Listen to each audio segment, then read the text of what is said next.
The afternoon sun dipped low over the neatly trimmed hedges and color-coordinated lawns of Willow Ridge, an affluent community nestled just outside Sacramento. On any other day, the scent of lilacs, freshly mowed grass, and grilled chicken might have made the neighborhood feel serene. But not today. In the backyard of Lot 72, 13-year-old Emma Johnson knelt beside a folding table cluttered with beakers, goggles, and a tablet loaded with chemistry tutorials. Wearing her favorite lavender hoodie, she adjusted her safety glasses and reached for a small dropper of potassium iodide. "This is going to be so cool," she whispered, referring to the homemade elephant toothpaste reaction she had seen online. A foamy, harmless volcanic eruption using household materials, perfect for her middle school science fair.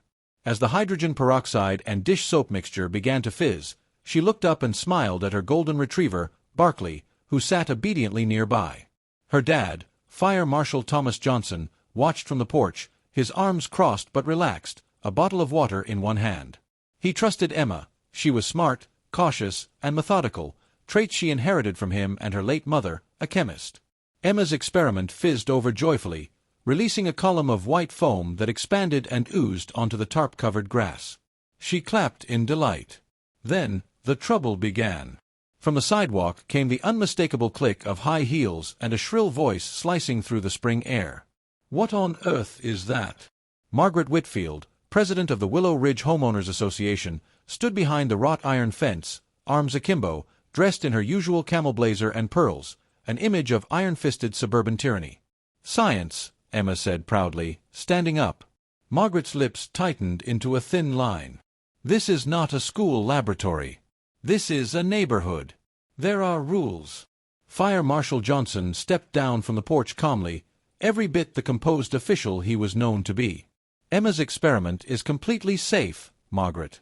I've supervised it myself. She's doing this for school." Margaret sniffed. "There are open flame risks. What if she mishandled a chemical? What if she spilled something hazardous onto the grass? We have children playing outside." "She is a child playing outside," Johnson interrupted, voice low but firm. But Margaret had already whipped out her phone. That evening, after cleaning up the backyard and calming Emma's nerves, Johnson paid a visit to Margaret's front porch. The white columns and painted shutters did little to hide the ugliness of what had just occurred. The two had clashed before, but always subtly, usually via emails about fire code compliance and meeting protocols. But this was different. This time she had made Emma cry. Johnson rang the bell. "A few moments later," Margaret answered, her mouth pursed like she'd been expecting a confrontation. "Evening," Johnson said. "Got a minute?" "If this is about the unsafe lab experiment, I've already documented the violation," she said, holding up a yellow notice. Section 14B of the HOA Guidelines. No chemical usage or outdoor scientific activities that could pose a danger. "You do know I'm the fire marshal for the entire county, right?" Johnson replied, stepping closer. "And what my daughter did doesn't even remotely qualify as hazardous. She used dish soap and peroxide. It's literally a demonstration taught in elementary school STEM camps." "The rules are the rules, Thomas," she said coolly, using his first name like a scolding parent. "We must maintain order. I already alerted the compliance committee. There will be a formal citation." "She's 13, he snapped. "And she's doing her homework. You're weaponizing regulations to control kids playing in their own yard. Do you even hear yourself?" Margaret's eyes gleamed with false civility. "Then perhaps she should study inside. Or in a school lab. This neighborhood has standards to uphold." Johnson stood there, nostrils flaring, willing himself not to escalate. "You've got a history of targeting families with kids who don't meet your Stepford standards. I'm not going to let you turn my daughter into your next victim." She folded her arms. "You'd better read the fine print, Marshal. You're not exempt from HOA authority just because you carry a badge." He walked away, jaw tight, vowing to document everything from this point forward. 2 days later, a notice arrived via certified mail. Emma opened it first, thinking it might be from her school. Instead, she found a printed citation in formal HOA letterhead. Her voice trembled as she read it aloud. "Violation of Willow Ridge HOA Code 14B. improper storage and use of household chemicals. Use of yard space for unsanctioned experimental activity. Fine assessed, $450. Remedial action required within 7 days or escalation will follow. Emma's hands trembled. Dad, am I in trouble? Johnson took the letter from her and set it down slowly. His training in crisis response kept his rage beneath a stone-cold surface. You're not in trouble, sweetheart. She is. The next call came that afternoon. Johnson was in his office reviewing building permits when his assistant rushed in. There's a report filed to the county's hazardous materials unit from a Margaret Whitfield. She claims you're storing chemical agents at your residence. He stared at her, dumbfounded. She called the hazmat team on me? It's being processed as a formal inquiry, his assistant said gently. They have to send someone. Sure enough, 2 days later, an unmarked SUV with county plates pulled into his driveway. A plainclothes inspector stepped out, embarrassed but obligated. Tom, I know this is insane, but protocol requires we do a safety walkthrough. Be my guest, Johnson said, holding the door open with icy professionalism. But you're not going to find anything besides baking soda and vinegar. The inspection took 20 minutes. The inspector left with an apologetic shake of the head. No violations. No hazard. No case. But the damage was done. Emma had stopped doing her project altogether, too afraid that someone might show up with a warrant. That night, Johnson watched her from the doorway of her room. She sat quietly on her bed, arms around Barkley, science book closed in her lap. He knew now, this wasn't about HOA rules. This was personal. At the next HOA open meeting, which Johnson rarely attended unless fire regulations were on the docket, the room was unusually packed. Word had gotten out. Margaret Whitfield had overstepped. Parents murmured as they took their seats. Some exchanged wary glances. Others shook their heads when they saw Johnson walk in. Margaret took the podium like a queen returning to court, gavel in hand and reading glasses perched low on her nose. We'll begin with community compliance updates. I'd like to speak, Johnson said, rising slowly. She blinked. This isn't open forum yet. I believe it's relevant to compliance, he replied, holding up the citation letter and hazmat report. I'd like to ask whether the board had prior knowledge of this investigation being filed, or whether this was a personal decision by you, Margaret. The room went still. Several parents leaned in. Thomas, she began, voice sugar-coated with condescension, the community has entrusted me to protect its safety. Is that what you call targeting a teenage girl doing her homework? He said, louder this time. Calling hazmat on a family with no record of violation? This isn't compliance. This is harassment. Margaret Whitfield sat at her pristine white desk, hands clasped tightly as she stared at her computer screen. The article about Emma had gone semi-viral in local circles. It wasn't just the attention that bothered her, it was the narrative. She wasn't being seen as a protector of neighborhood standards anymore. She was being painted as the villain. She wouldn't allow it. That night, over a glass of imported Chardonnay, she picked up her phone and made a call to her cousin, Councilman Gregory Templeton, a mild-mannered career politician in the county board's public safety committee. Greg, she said sweetly, I need a favor. It's about Thomas Johnson. Yes, the fire marshal. Sure, he replied, already wary. What's he done? She launched into a twisted retelling, claiming Johnson was improperly storing chemicals, intimidating HOA members, and using his position to avoid consequences. She cited the hazmat report, though it had found no wrongdoing, and suggested that his daughter's accident could have led to a fire. Greg, this man is losing control. I'm worried for the neighborhood, she finished. Templeton sighed, rubbing his temples. I'll look into it, he muttered. The next morning, Johnson received an unexpected visit from a county official. Not his supervisor. Not even someone from public safety. Instead, it was a liaison from the Board of Supervisors, offering to chat about some growing concerns related to his off-duty behavior. Johnson saw right through it. As the liaison spoke in vague bureaucratic tones, Johnson asked one simple question. Did Margaret Whitfield put you up to this? The liaison blinked, but said nothing. I thought so, Johnson said, standing up. Tell your boss I'm not some rookie paramedic fresh out of academy. I've served 20 years, led responses to wildfires, and earned every stripe on my badge. I've already notified my attorney." The liaison left without another word. That night, Johnson typed up everything: the hazmat visit, the fine, the call to his department, and now this. He saved it all in a folder labeled Margaret, Escalation. The next attack came on a Saturday morning. Emma and her dad had just set up a small picnic table under the elm tree in the backyard. With Barkley lying in the shade and a Bluetooth speaker playing soft jazz, they worked on homework and crossword puzzles together. A gentle breeze rustled the bushes, and for once, things felt peaceful. Until 2 sheriff's deputies arrived.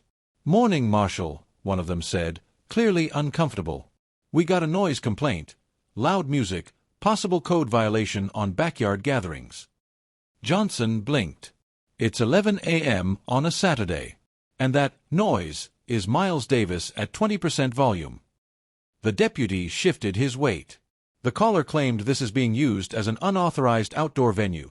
Something about public nuisance and unlawful use of residential property for non-domestic activity. Emma's face paled. Johnson exhaled slowly. "Let me guess. Margaret again." The deputy looked away. "We're required to follow up." Johnson led them through the yard, showing the quiet scene, just a dad and daughter doing schoolwork, surrounded by lawn chairs and dog toys. "Tell the caller I'm logging this as harassment," he said as the deputies departed. "And I'll be filing a complaint." He noticed a flicker of movement behind Margaret's second-story curtain. She was watching.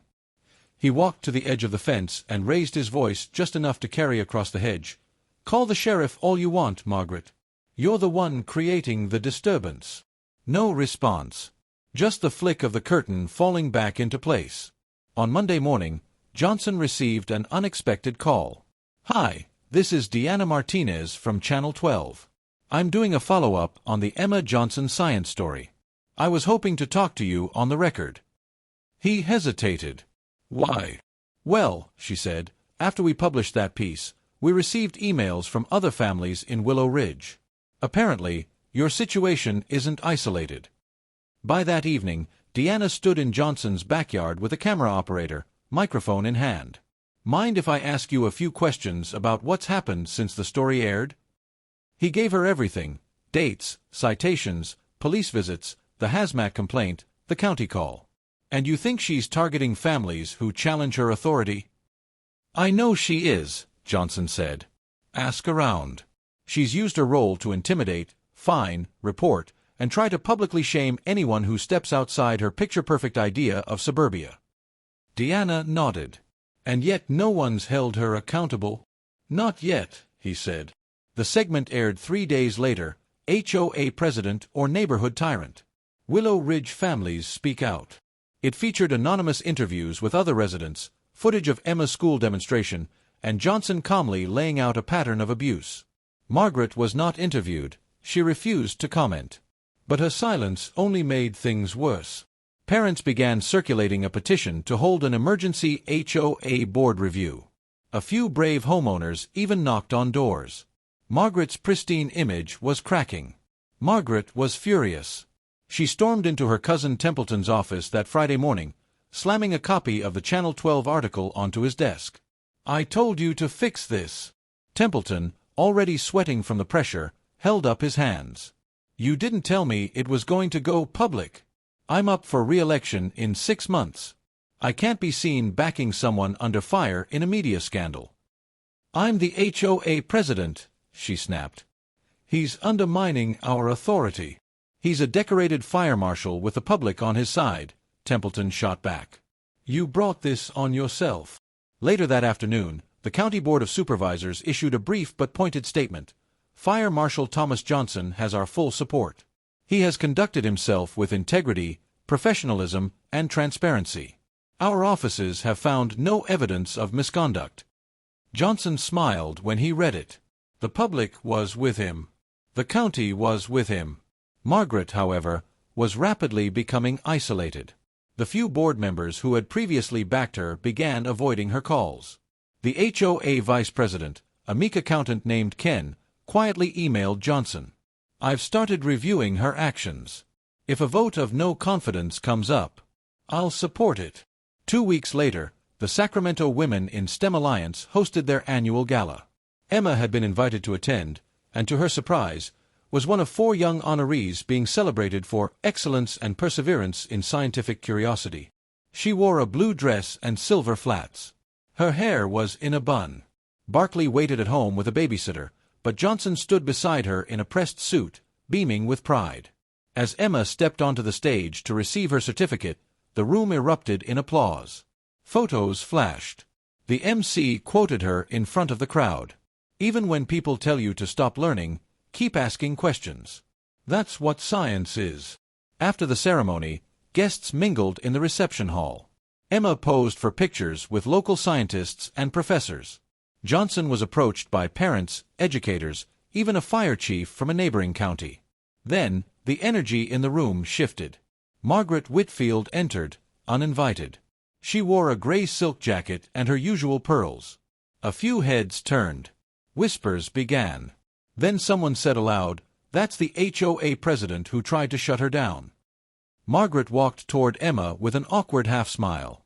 "I came to congratulate you," she said stiffly. 2 weeks after the STEM Gala, Willow Ridge held its most attended HOA meeting in the history of the neighborhood. Over 80 residents gathered at the local library's community room, spilling out into the hallway. Tensions were high. People murmured in corners. Some whispered about the Channel 12 report, others about the council statement. Margaret arrived last, wearing her signature white blazer and heels, but this time she entered to silence, not admiration. Ken, the vice president, stepped forward nervously. "Tonight's agenda has one major item. A formal motion of no confidence in President Margaret Whitfield, followed by a vote for removal." Margaret raised her voice immediately. "This is a witch hunt. I've served this neighborhood for 6 years." "And abused your authority," someone interrupted. "She called the fire marshal on a 12-year-old, another shouted. "You tried to shut down a science fair." The crowd was no longer under her control. Ken cleared his throat. "Per the bylaws, the accused may speak for 5 minutes." Margaret took the floor, but it was clear she'd lost the room. Her speech was cold, defensive, filled with legal threats and blaming ungrateful residents and irresponsible parenting. When the vote came, hands shot up like dominoes. Only 4 people voted to keep her. Over 70 voted to remove her. The motion passed. Margaret stood frozen, pale, trembling. Ken, taking the gavel, simply said, "Margaret Whitfield is hereby removed as HOA president, effective immediately." Applause broke out. Johnson, seated quietly in the back with Emma, said nothing. But his arm wrapped protectively around her shoulder. 2 days after her removal, Margaret received a formal notice. The sheriff's office had concluded its investigation into her repeated reports and code complaints. The findings weren't flattering. 3 of her complaints, against Johnson's home, his dog, and his daughter's hazardous school experiment, had been filed with intentionally false or misleading information. Another 2 involved exaggerated noise levels, with recordings from deputies showing no infractions. Worse still, several residents had filed affidavits describing consistent patterns of Margaret's weaponized bureaucracy, using HOA citations, building code tips, and emergency calls to bully those she disliked. A week later, the charges were official. 2 counts of filing a false police report. 1 count of harassment. 1 civil suit for malicious abuse of HOA authority, pending. Margaret's lawyer tried to get the charges dropped, calling it an overreaction to neighborhood disputes. But the DA's office wasn't interested. The sheriff's public statement was brief but decisive. "No one, regardless of position, has the right to manipulate emergency services for personal vendettas." Margaret's mugshot hit the local news within hours. It was her, eyes hollow, lips pressed tightly, the pearl necklace still clinging to her neck like a relic of faded power. Within a month, the new HOA board, led by Ken and 2 newly elected members, a retired teacher and a local nurse, held their first community-wide town hall. Johnson was invited to speak. He stepped up to the podium, steady, dressed in his fire marshal blues. Emma stood just off stage, notebook in hand, nervously doodling. "Thank you for coming," he began. This isn't about revenge. It's about community. He described his experience, carefully and respectfully, emphasizing that the problem wasn't just Margaret, but the unchecked power the HOA had granted her. You gave one person the ability to fine, harass, and publicly shame families, he said. There were no guardrails. That ends now. Ken followed with an announcement. The HOA bylaws would be amended. No single officer would be allowed to issue fines without a second board member's review. All complaints had to be verified independently. And anonymous reports, no longer valid. We also apologize to the Johnson family, Ken said. Emma should have been celebrated from the start. Applause filled the room. Emma stepped up, shyly. I just wanted to make a volcano. Thank you for letting me try again. The crowd laughed. It was the first time many of them had smiled together in months. Healing had begun. Later that spring, Emma received a surprise invitation from her school principal, Mr. Downing. Emma, we'd like you to come to the ribbon-cutting ceremony next Friday. For what? She asked. The new science wing, he said, grinning. We're naming it after you.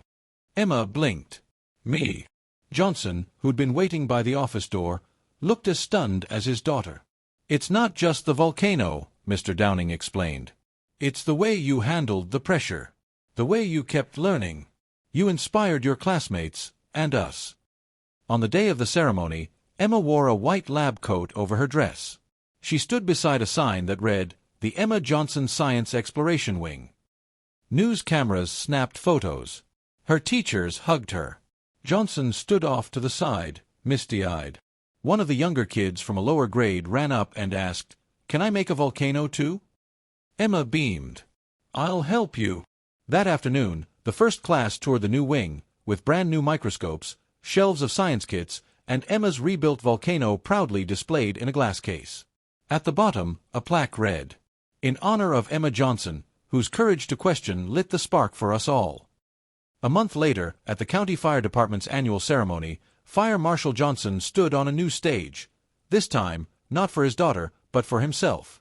He had been promoted to District Fire Chief, now overseeing multiple fire stations in the region.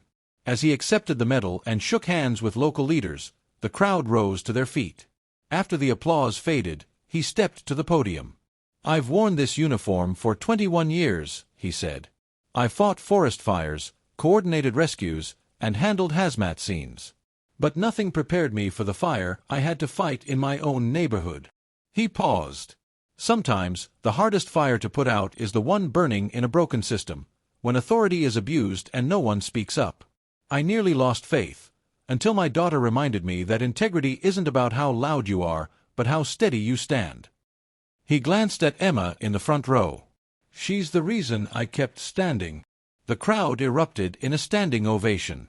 After the ceremony, as Johnson and Emma walked to the car, she looked up at him. Dad. Yeah, kiddo. Do you think people will remember what happened here?